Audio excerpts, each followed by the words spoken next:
everyone to the Corporate Strategy IG Masterclass series. It's great to see so many of you here, and I hope all of you are having a great January so far. So the Corporate Strategy IG has been running the Masterclass series for a while now, as Julie mentioned. And here on this slide, you can see the list of all of our past sessions, and you can find the recordings, as Julie mentioned, on our website and on YouTube. So in the earlier parts of our series, we mostly focus on more of foundational topics in corporate strategy. But now in more recent sessions, we have invited speakers who can speak about the intersection between corporate strategy and other related areas. So today, we're very excited about our masterclass focusing on corporate strategy and platform markets. And today's session is organized by Teresa, Dickler, who's in the audience, and myself. And this will be led by two fantastic speakers, Tobias Kretschmer and Juan Santaló. So let me briefly introduce each of them. So our first speaker will be Tobias, who is a professor of strategy, technology, and organization at LMU Munich School of Management. Tobias' research focuses on digital transformation and competitive strategy in technology-driven industries. He explores the dynamics of platform-based markets, examining how platform functions as meta-organizations and how firms can successfully navigate and compete in digital ecosystems. And our second speaker will be Juan Santaló, who's a professor of strategic management at IE Business School, Madrid. Juan's research explores the strategic decisions of firms in platform markets, offering very valuable insights into how they navigate diversification and competition in dynamic business environments. So both Tobias' work and Juan's work highlight the need for greater attention to platform markets and how firms can navigate and compete in these increasingly prevalent competition environments. So while in corporate strategy, we traditionally focus on the strategies of single corporations, I think here we have two great scholars who are well equipped to help us think about the connections between platform markets and corporate strategy research. So in terms of the agenda for today, each speaker will present for around 20 minutes, and then we will have an interactive Q&A at the end. So feel free to type your questions along the way, and we hope to get to you directly after the presentations. So without further ado, Tobias, the floor is all yours. Fantastic. Thank you very much, Lisa. Thanks, Teresa, and to everyone from the SMS organization for putting this together. I'm super happy, and I'm even happier to have Juan with me as a partner in crime here. Let me share my screen in the hope that this is going to work. Okay, so basically today I want to talk about complementary platform interactions on digital platforms, and this is sort of maybe from the corporate strategy field. It's slightly left field, but I'm going to try and make links as much as I can between platforms and how complementers and platforms interact and corporate strategy. So to start off with, many of you will have an idea of, will have some preconception of what a platform is anyway, but I just like to give you sort of my working definition. It's an ecosystem that derives a significant share of its value from agents whose actions the platform owner cannot directly control, and whose contributions to the platform can be withheld. And so what's interesting here, if we think about this in corporate strategy terms, is that here, we deal with sort of a very interesting trade-off between controlling some of our ecosystem or all of our ecosystem, which has some advantages, but on the other hand, you want to instill some dynamism into the ecosystem by basically letting your participants run free to some extent. So what are some differences to regular firms? First, the value that emerges in the ecosystem is not necessarily controlled by the firm, as I've just pointed out. Second, we are dealing with actors with different strategy spaces. So the platform is typically the one that orchestrates, that sets the rules of how interaction happens on the platform itself, whereas the complementers that also provide a significant part of the value will simply react to the changes in the rules and the changes in incentives by the platforms themselves. Control is replaced by governance through setting hard and soft incentives and rewards. So there's very much, it's much more about coaxing and trying to kind of somehow elicit the right responses by complementers rather than just telling them as if we had a strict contractual relationship that specifies a deliverable that I'm going to get from the complementers. And participation, this is important. Participation by complementers is flexible. So if a complementer finds that being on that platform doesn't serve their needs, it's very easy for them to basically just leave the platform, right? So if I'm a computer game developer and I find that either the terms I'm being offered or the gamers that I have on a platform are not really what I want or aren't really in my best interest, I can simply stop providing that game to that platform. And this creates some very interesting dynamics, I feel. So one key assumption that we're dealing with on platforms in prior research is that the platform owner is all-powerful, offers a unique product or service, while the complementers are considered small, atomistic, and basically react in atomistic, passive ways to the platform owner's actions. And one of the important reactions, of course, is just to withdraw, to leave the platform. Because it's not, it doesn't work for them anymore. Now, this is wonderful for causal identification. And just to, list a couple of papers, but mainly what those papers have in common is that they are dealing with the responses of complementers to some changes by the platform, right? So Facebook changed and it changed incentives. Apps reacted by providing higher quality. GDPR was enacted, which meant for websites, they had to react by using less intrusive cookies, less intrusive tracking software. Games are being updated. A game wiki, which basically describes the game and the details of the game, Game Wiki contributors had to react. They had no way of sort of setting the rules or changing the rules. It was just an update that triggered some responses, and so on and so forth. So from a research point of view, it's actually very, very useful and simplifies things a lot if the platform owner has all the power and the complementers simply react. But is that really true?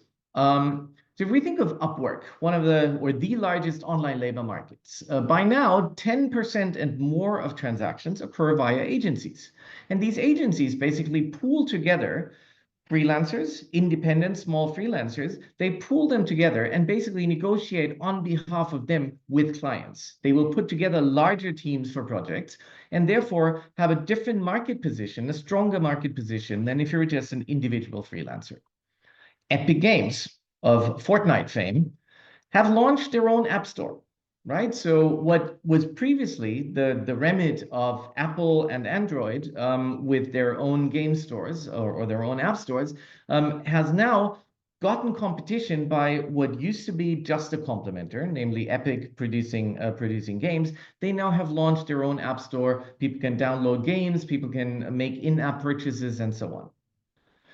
We think of Spotify, right? The first thing that comes to mind is we have a platform and we have lots of small complementers, lots of small artists. But is that really the case? The biggest complementers are actually the major music labels. So they've been around for decades, even centuries, longer than Spotify itself has had. So they're in a different market position, different bargaining position, of course. And if we think of Netflix, Netflix gets content from many of the main content producers, which often run platforms themselves, right? Think Disney Plus, for example.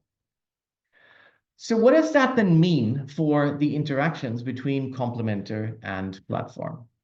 Value creation is still guided by all the old laws that we know and love. So there's network effects, there's complementarities. However, what still is the case is that value creation is more balanced between the complementer and the platform, right? So if you take away Taylor Swift from Spotify, it ain't the same thing.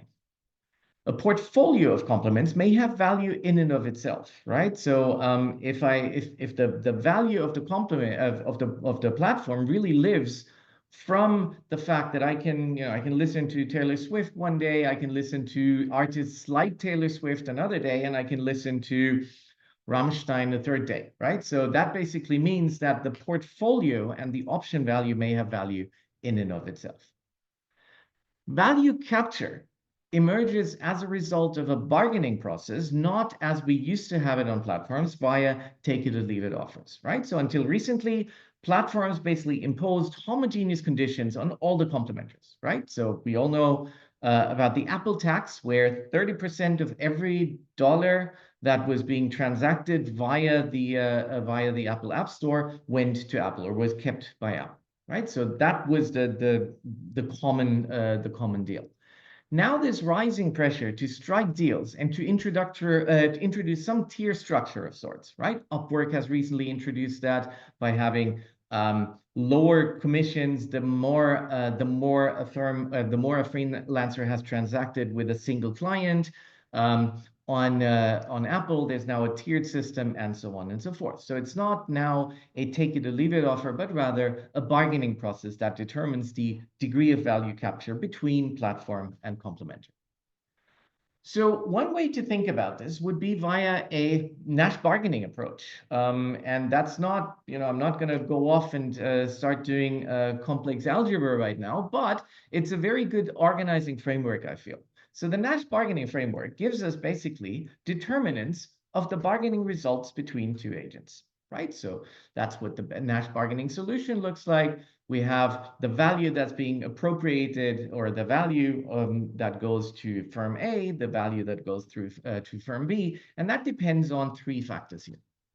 It depends on the own outside option, right? So the complementer, the focal complementer, has an outside option of what happens if the complementer doesn't join the platform. It depends on the outside option of the bargaining partner, and it depends on the relative bargaining power that both of them have. So when we think about corporate strategy in platform markets, they should very much focus on influencing those three parameters. So let's just go through these a little bit and see what could be strategic moves that could happen, or that firms, and in particular, I'm taking the complementers point of view here, what they could do to try and influence those three factors. So what if I leave the platform? So that's the outside option that I'm considering here as a complementer. So I can influence this by, first of all, multi-homing. Right? So computer games can threaten to multi-home, or can multi-home indeed, on different game stores. So just recently, Steam was the only game in town. If you were an independent game developer, you had to be on Steam. Now Epic has introduced their own one, and that basically changed the dynamic between game developers and Steam as a platform itself. And Steam was forced to react to this very clearly and very quickly. Avoiding platform-specific investments also, of course, increases the threat of multi-home. This might have an impact on the value creation because I may not be as tightly integrated with the platform itself, but I can increase the threat of multi-homing through that. Off-platforming. The Coalition for App Fairness was basically about, or among other things, was about being able to sell in-game purchases outside the game stores provided by Apple and by Android, right? So here again, you could basically bypass the platform, in this case Apple or Android, by having another option available. So let's look at the bargaining partner's outside option. So that's basically how much do I bring to the table, and how much would the other would the platform capture, or how much value would the platform get if I left. So first of all, it helps being a superstar complement, right? So there's a very old, very influential paper by Binken and Stremmers, which showed basically that very, very popular game can sway gamers to one console brand. So if you had a blockbuster game, of course, people are more likely to actually buy your console if it's available only on your platform. The 47th president of the United States a while ago attracted a large number of right-wingers to Twitter, and then basically tried to force Twitter to let him tweet completely unmonitored to keep his followers. So here again, the logic was very clearly, he's producing a lot of value, he's contributing a lot of value to Twitter in the form of engagement, and so therefore tried to basically bargain in terms of the terms of engagement that were given to him. Thinking of portfolio effects, perhaps not entirely randomly, Disney canceled their contract with Netflix in 2019-20, which was very close to the launch of Disney Plus. Again, probably to reduce the value that Netflix can provide their customers by not having any of the Disney movies available. Now, when we think about the focal firm's relative bargaining power, question is, how do I strengthen my position in this bargaining process? So here's one thing that we're currently pursuing, or a phenomenon that we're currently thinking about with Joost Rietveld from UCL and Hakan Özal from University of Amsterdam, which is the phenomenon of reverse envelopment. So Epic's Game Store by now fulfills many of the functions of the App Store and of Google Play, right? So first of all, the ability to make in-app transactions. So another element here is that freelancer agencies undertake much of the functions that we would have thought are, the remit of online labor market platforms, right? Curation, vetting, etc. These were previously done by Upwork, but now freelancer agencies basically are creating a platform on a platform. And this reminded me of a phenomenon that I've thought about many years ago, which is basically standard essential patents. And the bargaining process that happens in situations where you want to build a standard and you bring patents to the table, bargaining happens basically over who fulfills each function in a standard. And if you and other players in this on this platform can provide the same function, your bargaining position, of course, shifts. Another aspect of the bargaining process on a platform can be the offline status. So the value of offline readership can play a role, and as we found in a recent paper in SNJ, it can attract attention on news aggregators if you have a large offline readership. So that basically, again, gives you a stronger bargaining position if your offline readership or if your offline status is fairly strong. So just to give some preliminary observations or a preliminary summary or what we found. So previously, the main complementor action was to participate or not at the given terms. Now those terms are negotiable. Complementors used to contribute just the usage value of their complement, which is still the case if you are just producing a single app. Now, however, the powerful ones contribute through the option value of their portfolio.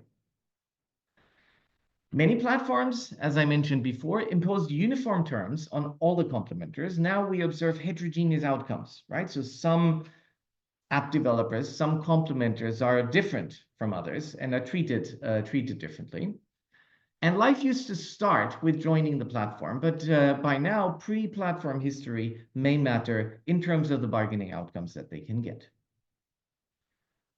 So just to give you a few projects that I'm working on right now, and maybe that's going to also give some inspiration to some PhD students or junior researchers. So one of the things I'm looking at right now is what the role and value of pre-platform history is in a super interesting setting, I feel. That's with Michael Batikas from Nova.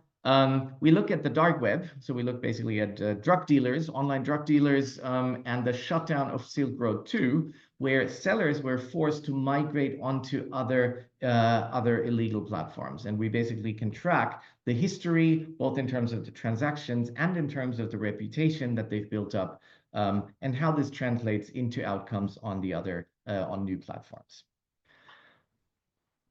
Another aspect or another study we're thinking of right now is how platforms can offer non-monetary differential terms, as in the case of, for example, search outcomes. So this is with Maren Mikkela, Silvia Castro, and Hua Ho, both from LMU. Maren is at ESSEC. And we here are setting up a collaboration with an online shop in Vietnam with a Vietnamese Amazon, where heterogeneous complementors on the surface get uniform financial terms, but it'd be interesting to see how those search results are influenced by pre-platform history. We also want to look at the dark side of superstar complementors with Benedict Sagna from IE Madrid, where we look at dance tournaments, which basically can also be thought of as a platform, where handpicked judges are used to attract dancers or dancing couples. But this basically led to biased competitions, because if the judge basically attracts dancers that are likely to be judged well by that particular judge, it basically creates weird incentives to invite specific types of judges. There's been a change in regime, or the new type of competition, where new regimes basically randomly pick those judges. And finally, as I mentioned, the complementor's reverse envelopment strategy to challenge the platform itself. Still, and there's plenty of open questions, I feel, and just want to lift, or just want to mention a couple of them. First, what shapes the trade-off between uniform terms for all complementors and flexibility to accommodate some powerful ones? When is a complementor essential for the platform? So is there a way of quantifying the portfolio value of a complementor? We've basically been taking the complementor's point of view, but are there also defense strategies by platforms to counter these powerful complementors? So here, I think corporate strategy might have a lot to say about these issues. And should policy and regulation change in the face of increasing complementary power, right? So current legislation is very much about, there's an all-powerful platform and we need to protect the complementors. Now, do we need to protect Epic in the face of Apple? That's maybe a different question than thinking about a small atomistic complementer. So to summarize, I think I'd like this to be a call to rethink our conceptualization of complementary platform interactions, as previously thought of as highly asymmetric. Maybe the bargaining power has really shifted. Actions and strategies can originate from platforms and from complementors. We don't have just one passive side and another one that basically sets the rules. What are the implications for value capture here? Of course, resource allocation questions by platforms and by complementors. Questions for organization design, so the choice of the boundaries of where a platform ends and where the complementors start, and what services should the complementer, should the platform offer, and what should be offered by the complementer, are other aspects. The portfolio management, as I mentioned a couple of times, complementors will try to design an attractive portfolio, basically to increase their bargaining power over the platform. And of course, looking at strategic trade-offs, both on the side of the platform and the complementer, on between specialization and generality. And with 1 second on the clock, thank you very much, and look forward to your questions. But first of all, look forward to Juan. Thank you so much, Tobias, for the excellent presentation and lots of research ideas for our audience. So Juan, whenever you're ready. Okay, so thank you very much. Again, thank you very much, Lisa. Thank you very much, Teresa. And thank you very much for SMS for inviting me to this event. It's supposed to be fun. It's a pleasure to be with my very good friend, Tobias, right? But I did a strategic mistake, because, Tobias is such a fantastic speaker. I should have gone first, right? Now, I have to meet or keep expectations, and that's going to be very hard, right? So my apologies, right? So you'll have to stick with my strong Spanish accent as second dish. Okay, so I have very bad memory. Let me share my screen. Let's see. Okay. Let me know you see the screen. Do you see? Can you see it? Yes. Good. So basically, right? So what I want to do, right? I have a oops, it's not working. Oops, sorry. So basically what I want to do, right, is I will start from something that's kind of obvious, right? And then I will jump to 3 research questions that I think are done, that are very interesting going on, and hopefully opens the door for younger researchers that want to explore it. Let me say as well, right, that while Tobias has done this presentation focusing a lot more on thinking on complementors and the interactions with platforms, I think my presentation, the second part of this corporate strategy masterclass, is going to be more about strategy, corporate strategy, about the platform leader, the platform sponsor, right? So that's a little bit way to have a division of labor between the two presentations. So as I was saying, right, I will start very quickly with an intro. It's going to be pretty basic, and my apologies, right? But it's some general discussion I find myself having, and I want to clarify. And then I will jump to the research questions, right? So first, right? So especially because we are biased because of these GAFA companies, right? Google, Apple, Facebook, Microsoft, etc., Amazon. They have all these fantastic diversification acquisition, right? Entering into sectors that are not their main core, right? Like, I know, Meta, before Facebook, had these humongous acquisitions of WhatsApp, Instagram, Oculus, right? You had Apple doing vertical integration, talking about corporate strategy, vis-a-vis the chips, right? And also other music services in streaming. You have Amazon, of course, going to acquisitions that are humongous, like Whole Foods or NGM, right, in apparently different sectors, or Google with a humongous variety of different ventures in different fields, right? Here you have Motorola, that's a very old one, but there are hundreds of examples, right? And therefore you have this idea, and you say, look, the paradigm of corporate strategy has to change to explain firm scope, right, corporate strategy, linked to platform markets, right? And it's a discussion that I have been having in several occasions. My answer to this is like no, right? I think basically the framework is still the same, right? And maybe it's obvious, but I want to start by saying something like this obvious, right? In the sense that basically all these diversification moves, all this entry in apparently new business of these platform markets, and these are the most famous ones, as I discussed them, all of them are basically the same logic as ever, right? So we have our old style RBB framework. Basically, all these moves can be thought of as a way to gain competitive advantage in new markets based on their current resources. And this could very well explain, for example, Whole Foods acquisition by Amazon, right? Have a resource, my logistic capabilities, I enter into Whole Foods, I can export that, right? And therefore, have a competitive advantage in one new market. It also applies the other way around, right? So, WhatsApp or Instagram acquisitions, very clear in the case of Facebook, have been to protect better their competitive resource that was based on installed base of users, right? So the logic is the same, what changes the nature of the resources, as I'm going to be discussing next.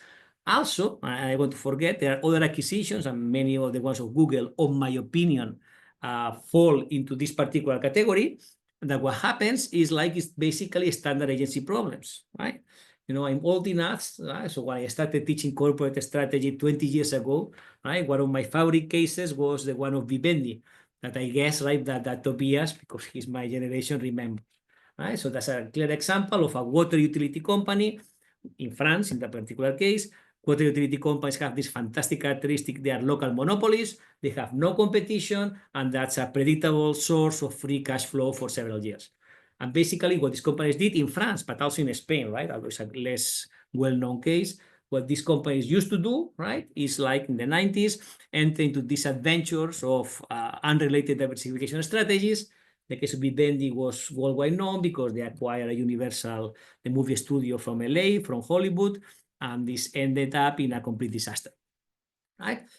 So, I think, you go back to some, not all, right, but some of the adventures of Google can be explained by this fantastic source of free cash flow that allowed them to finance opportunities in different industries in which maybe profitability is not the most important motivation, right? So basically, the whole point, and that's the introduction of my presentation, I want to make sure that, corporate strategy and platform markets follows the same type of rules, the same type of frameworks that we have been doing for several years. The only thing that changes, so I'm going next, is changes the nature of the resources that are being used, that they are leveraged or being defended in this type of corporate strategies, in this type of firm scope.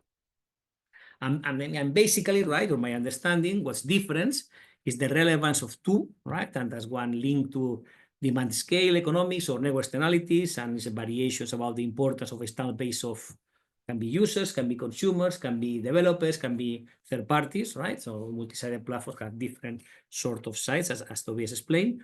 And also, unavoidably, is linked some resources to the still value of data and more recently linked to development of AI, right?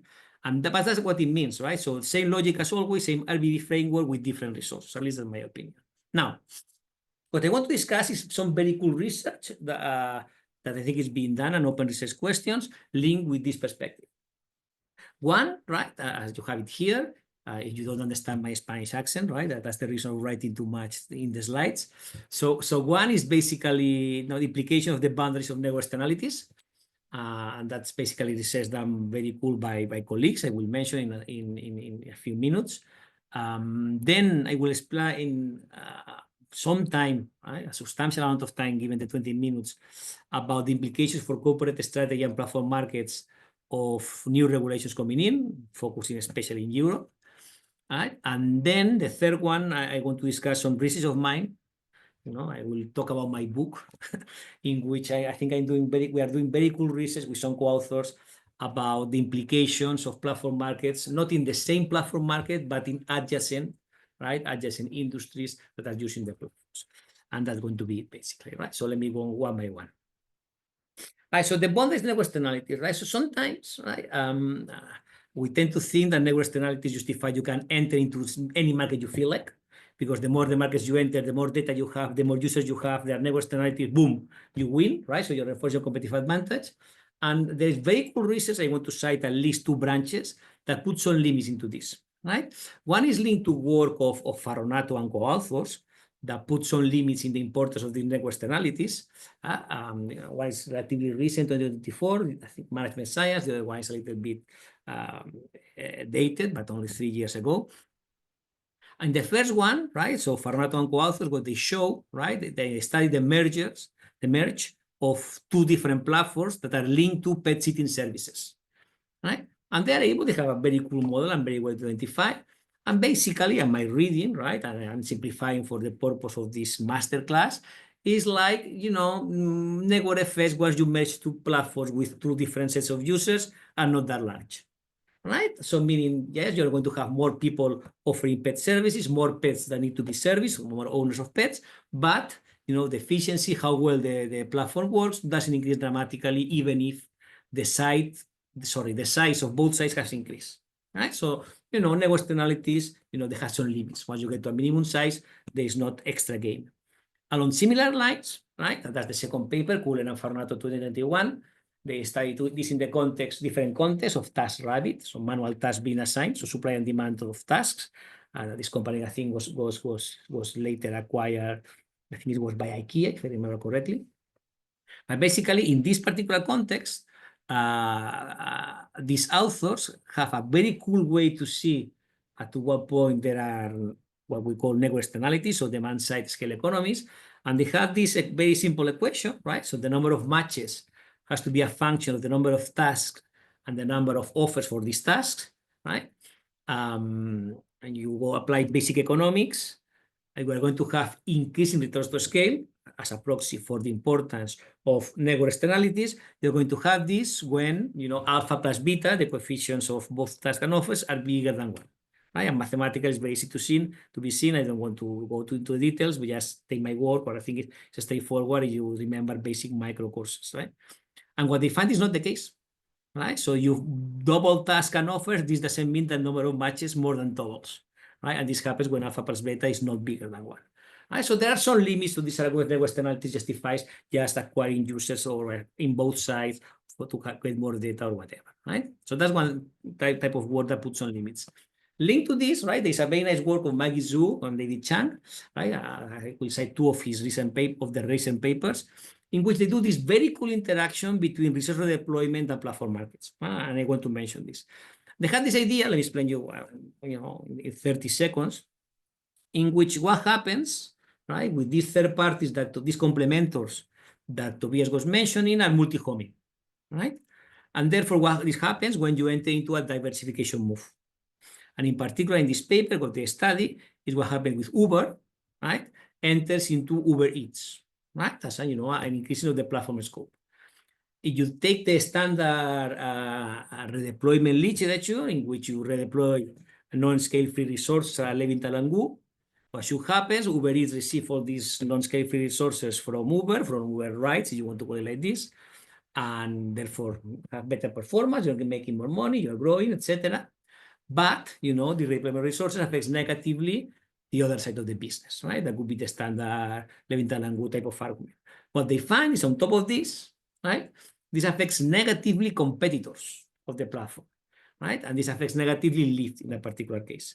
And this happens, right? And that's the argument that you have very solid evidence consistent with this idea that when the complementors, right, these third parties starts not using Uber any longer and focusing Uber drives and going to Uber Eats, they find less economically to also use Lyft because these drivers were multi-homing. And when you're multi-homing, you have your own economies of scope, therefore you stop doing one and just you stop doing the other. Right? And that's a very cool way, I think, to mention and to study, and I think very novel, the potential interactions between platform markets, multi-homing, and diversification strategy. That's one of the most important subjects of corporate strategy. And on the same line, right, that is exactly the same idea, different paper with a different author.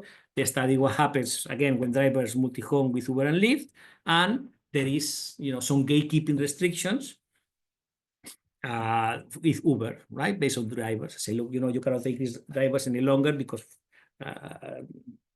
congestion reasons. They find again that this has negative impact on Lyft as well, meaning that once you have problems like operating with Uber, you also stop operating with Lyft, right? And this again is linked to the same argument as before, linked to multi-homing. And I find, given the purpose of this masterclass was the interactions between corporate strategy and platform markets, I think these two papers, that are very recent, clearly point out to new initiatives and new ways of thinking that were kind of unexpected, or at least for me. Okay, good.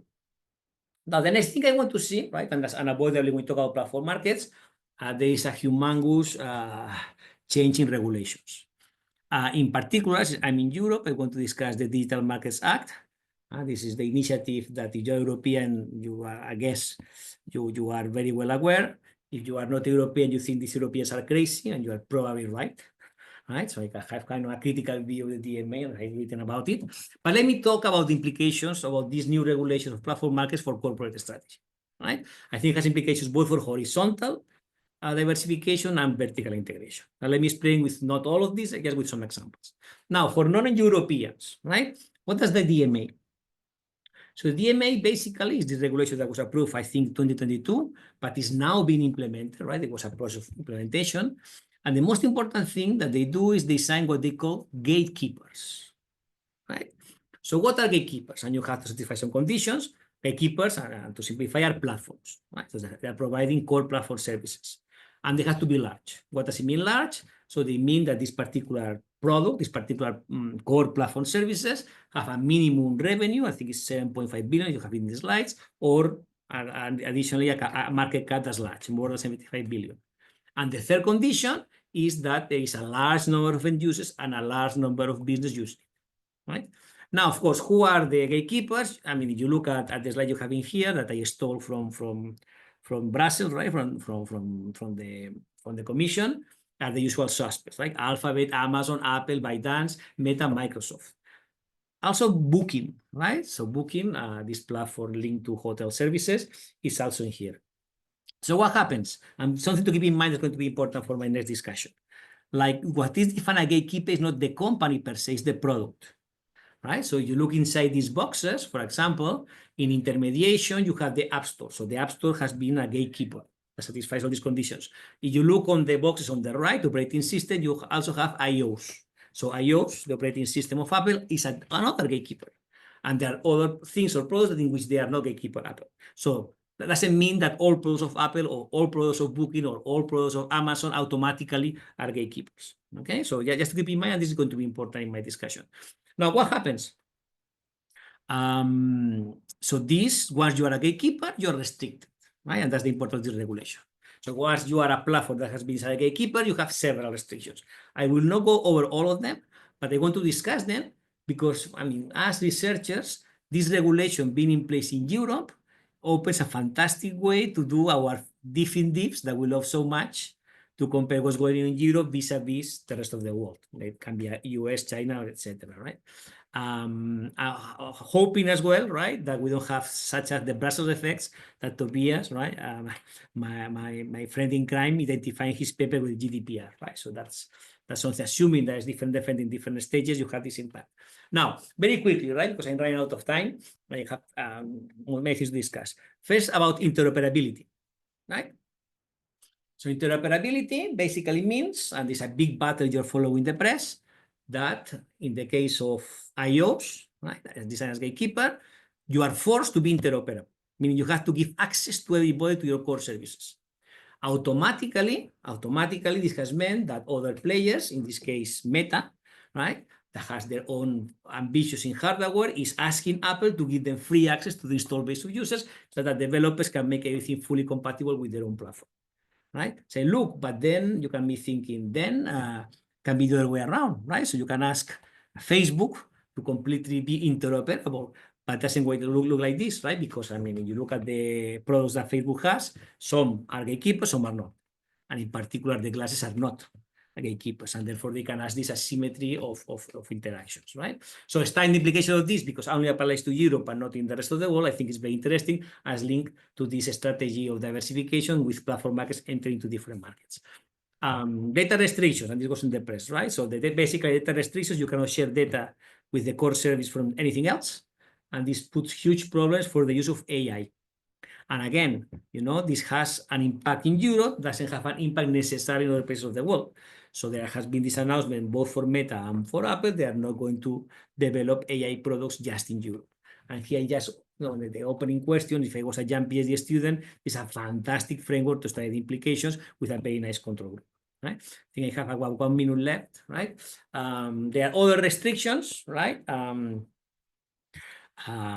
are also shared with injunction that was about against Google in Epic Games, the example that Tobias mentioned. Basically, and to summarize and run out of time, what this means is like these type of regulations are killing across platform competition, right? So I mean, it's very hard for Google to compete against Apple thinking about different operating systems, because they are forced basically to do the same. Both have to be equally restrictive or non-restrictive. And this is killing across platform competition in favor of trying to increase within platform competition. And this, again, I think is very cool to study in the context of corporate strategy. I'm going to go fast because I just have 1 more minute to go. Right? And last, right, I will use my opportunity to talk about my book. It's a project I'm very excited. In which we look at this platform market corporate strategy from a different angle, and we look at it from the perspective of the impact of platforms on neighbor industries, right? And the basic idea, right, is like when third parties, when companies use, I don't know, Amazon Marketplace to sell their products, when they use Facebook for advertisement, when they're using cloud computing for their IT services, basically what they are doing, and these complementors that Tobias was talking about, in many cases, what they are doing is they are substituting fixed cost, right? The fixed cost of having personnel developing all these services from variable cost and be cut at any moment. Right? And that's the example, right? So you can use AWS for cloud computing, you can Meta for targeted advertisement, Stripe for payment systems, Shopify for e-commerce tools, and you sell everything through Instagram. And basically you're saving in fixed cost, moving your cost structure from fixed cost to variable cost. What's the implication? As we study in this paper, I'm about to be done. You have a mathematical model, but forget it. But the most important point is like, if you are able to substitute fixed cost for variable cost, surprise, surprise, this benefits the most the small companies, right? So when you look at the impact of the use of platforms in other industries, not in the same platform industry, what's going to happen is like very small firms are going to be more benefited than larger firms that still pays off for them to develop their own complex solutions, right? We had some interviews and I have to tell you that consist with this. Maybe in the discussion I will talk more about this. Basically, we study this empirically with some nice data about the European Investment Bank, and we find evidence consistent with this. Basically, right, that platform adoption increases productivity, labor productivity in this case. We also have TFP, but it is much more for smaller firms than for larger firms, right? We have some evidence of the mechanisms and so on. but our message, I think further research is deserves, because we don't differentiate between platforms type, is like platforms in other industries levels the playing field. Right? That's kind of counterintuitive. I think I went, I'm not German, so instead of being just on time as Tobias, I was 2 minutes late, not even, but I'm done. So thank you very much. More than willing to answer any questions and start the discussion. Thank you. Thank you so much to Juan and Tobias as well for the fantastic presentations. So now it's time for our Q&A session. So we do need to stop at the end of the hour. So is there somebody in the audience who would like to ask the first question? Feel free to unmute yourself and raise your hand.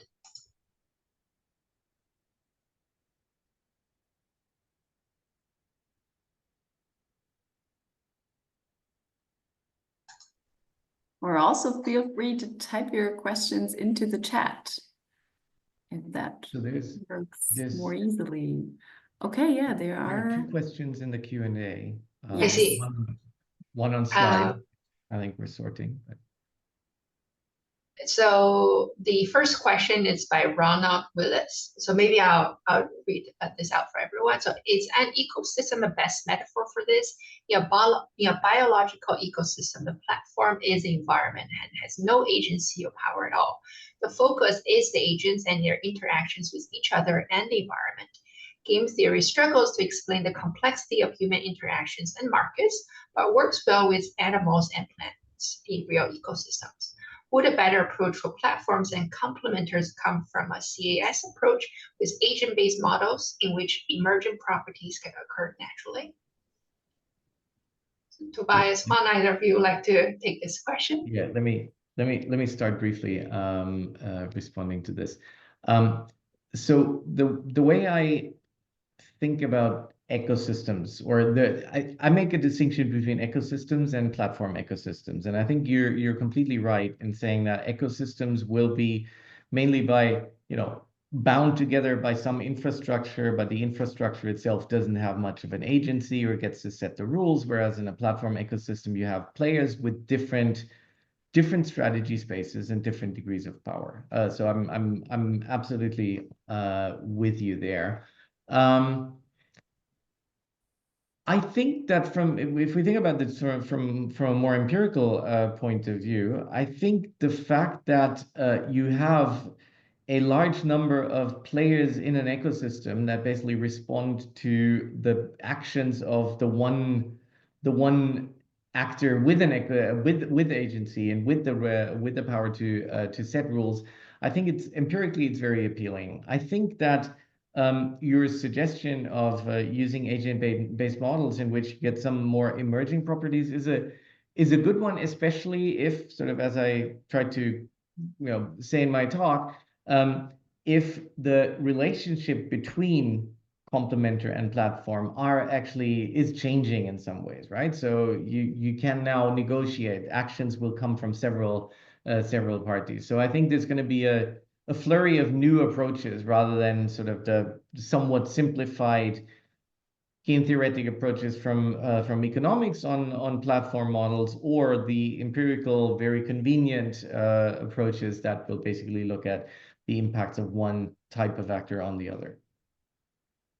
So no, I agree with Tobias, right? So with the general direction of their answer, more of on the things that are changing, right, into platforms and ecosystem, right? And this was the recent announcement or discussion that had a lot of noise in the media of Satya Nadella, right? That SaaS, software as service, is dying, right? So meaning like they're going to have apparently suggesting this, a lot of the what he meant, apparently suggesting that the evolution of artificial intelligence, it means these artificial intelligence agents, and these agents basically means you don't have the human interactions that you were referring to, and when that happens, maybe it makes more sense to have vertical integration and a completely different set of relationships that I don't know what's the best way to study. Maybe we have to switch gears and use other frameworks. Okay, thank you. So we have a second question from Shiran Abbasi. So I'm thinking about the structure of platforms, and some of them are communication platforms where the complementors are mostly users, While in e-commerce platforms, complementors are firms, i.e. developers and sellers, should we categorize platforms into their various forms and only generalize our results for a specific category of platforms rather than for all platforms? Juan, do you want to go first? I mean, that's a very good point, but I think I have a very straightforward answer, right? And the very straightforward answer is yes, of course, right? So, you know, that whenever you talk generally about platforms, you know, you talk about a much more general phenomenon, and then you are missing the details of all the different types of platforms as the ones you mentioned. As long as, and I'm going to use the definition of Jacobides and Cower and Chenamo, right? You have platform-specific investments from at least one side. I think it makes sense, right? So yes, definitely it depends on what's the research question. Can I just disagree just for the sake of disagree? I think there's definitely value in trying to find sort of a terminology or a classification. I think what is as useful though is sort of keeping it at a very high level by basically looking at the properties that any platform basically shares, and then making the specifics of individual platforms basically empirical questions, where you know I think it's to me, I like the empirics of basically looking at a single industry or a single platform and saying, okay, but this is something that's different, rather than sort of trying to aggregate up to a level of abstraction. I think, you know, I think there's value in this. I think we probably need all three approaches. I think there's going to have to be empirical research, and there's going to have to be some classification, but we also shouldn't forget that many platforms basically have some basic principles that are the same everywhere. Okay, thank you for both of your answers. So we have one question from David Chung. So David's question is about the new dynamics around superstar complementors, which you guys mentioned, and how corporate strategies could be related to platform ecosystems.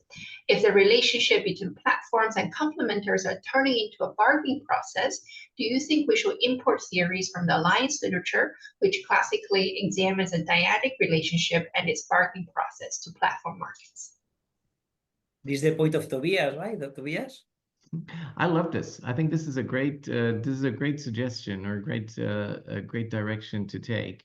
I would probably argue that we should look at dyads with a twist, because there will be other actors around the dyad that will also affect the bargaining outcome or the alliance outcome, which typically, you know, most of the you know, standard alliance literature probably hasn't done so much. But I think taking that as an initial angle to tackle the problem is fantastic. Makes complete sense to me. All right. Our next question is from Doug Miller. Efforts by complementors to join forces to gain more bargaining power and extract more value could take the form of organic growth, i.e. buy more properties to list on Booking.com, alliances, M&A, or social activism. Are there any platforms in which complementors M&A has been frequent? You can go, you want, Tobias? Feel free to go. I mean, when we were preparing for this session with Tobias, right, I was telling him, right, to answer this question of that, like something that I study and I gave up is in the context of Amazon complementors, right? And in that particular case, asking for your question, which industry which has been M&As, back then, right, maybe 2-3 years ago, there was a wave of M&As in which there were companies that, if I remember correctly, were calling roll-ups. And basically, the business model was exactly what Doth is asking, right? So basically buying a bunch of Amazon third parties that were sort of mom and pop businesses with the idea, right, that they were able to scale their business because they were helping them to have better results in the search results of Amazon, to be in the buy box of Amazon, meaning better marketing within Amazon.